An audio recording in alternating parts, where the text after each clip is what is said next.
मी तात्यासाहेब राणू भालेराव, राहणार उपळे दुमाला, तालुका बार्शी, जिल्हा सोलापूर. मागासवर्गीय स्मशानभूमीची ग्रामपंचायत भूमी अभिलेख यांनी आमची दुरावस्था करून टाकली आहे. सध्या स्मशानभूमीच्या बाजूने गटाराचं पाणी होतं, परंतु स्मशानभूमीच्या मध्यभागातून सोडून दिलं आहे.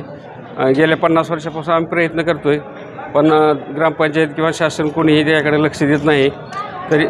तरी आमच्या मागासवर्गीय स्मशानभूमीमध्ये संध्याकाळी लाईटीची सोय, पाण्याची सोय किंवा दहन शेड अशा ज्या सुविधा आहेत ते का आज तागायत मिळालेल्या नाहीत.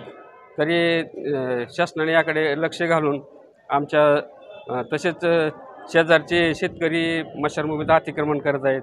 ते म्हणजे वारंवार ते जुळत चाललेलं आहे स्मशानभूमीचं क्षेत्र.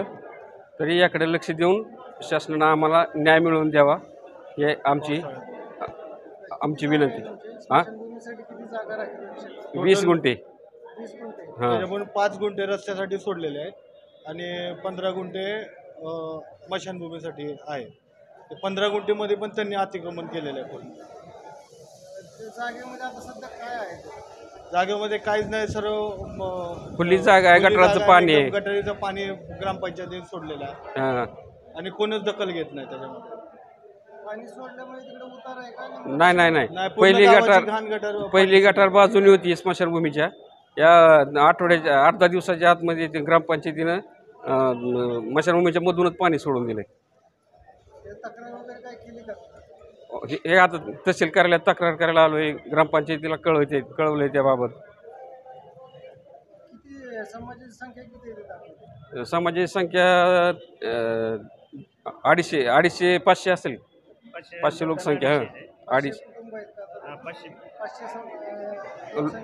250. आमची मागासवर्गीयाची फक्त.